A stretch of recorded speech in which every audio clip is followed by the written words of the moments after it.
Hello বন্ধুরা, আজ আমি চলে এসেছি আপনাদের কাছে আবারও একটি নতুন রেসিপি নিয়ে। আপনারা সবাই কেমন আছেন? আশা করি ভালোই আছেন। আমিও ভালো আছি বন্ধুরা। তো আজ আমি নিয়ে এসেছি একটি সুন্দর রেসিপি, যেটা দেখে আপনারা খুবই খুশি হবেন। কুমড়ো, আলু আর খাসির মাংস দিয়ে, ছোলার ডাল দিয়ে একটা তরকারি করছি।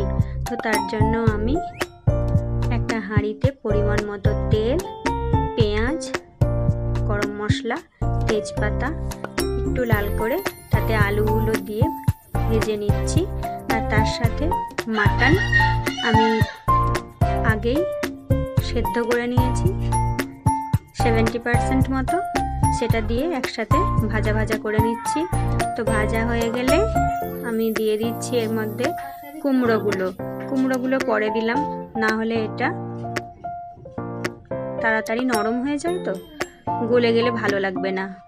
তাই আলুটার মাংসটা ভালো করে ভাজার পর এটা দিয়ে দেবেন।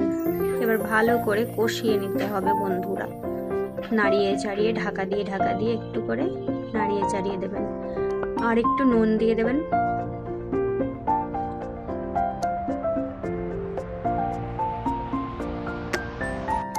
তো বন্ধুরা, এবার আমি এর মধ্যে আদা রসুন বাটা দিয়ে দিয়েছি। আদা রসুন বাটা আর গোলমরিচ গুঁড়ো দিয়ে ভালো করে আবারও কষিয়ে নিচ্ছি।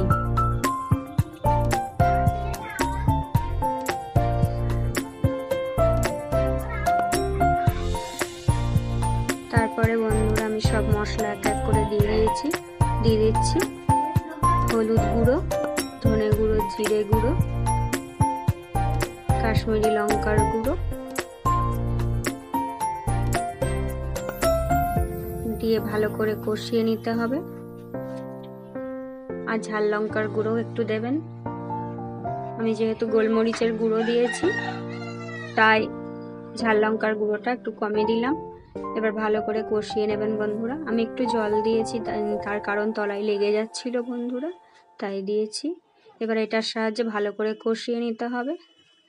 এগুলো দিয়ে ভালো করে না কষালে কাঁচা গন্ধ যাবে না মশলার।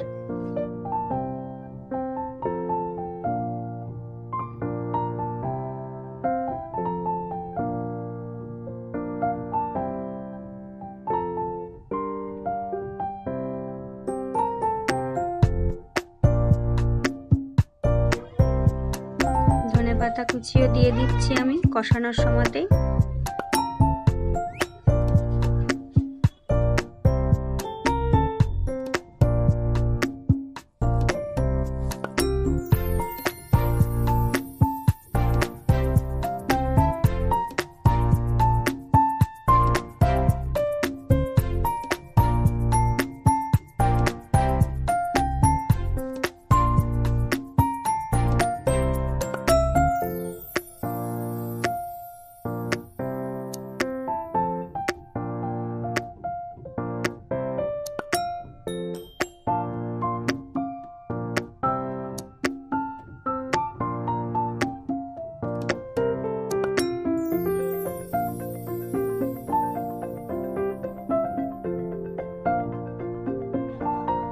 তো দেখুন বন্ধুরা, আমি ভালো করে কষিয়ে নিয়েছি।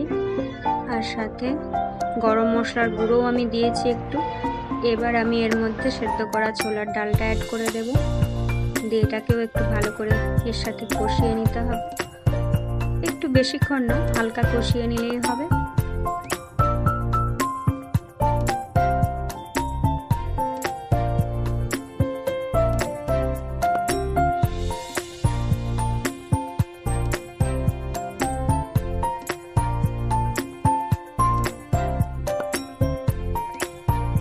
কষানো হয়ে এসছে প্রায় আমার, এই যে দেখতে পাচ্ছেন, ভালো করে কষিয়ে নিচ্ছি।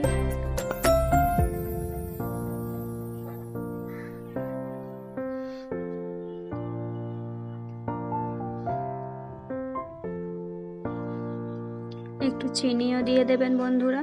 আর আমি এখানে গরম জল অ্যাড করে দিলাম ঝোলের জন্য পরিমাণ মতন।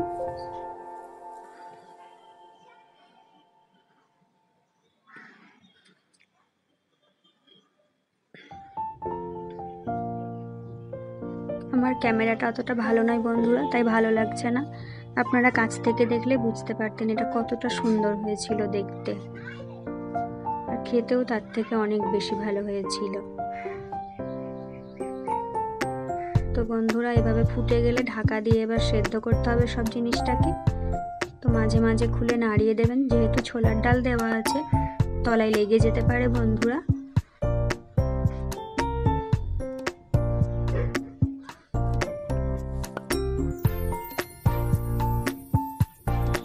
তো বন্ধুরা দেখতে পাচ্ছ কতটা সুন্দর হয়েছে।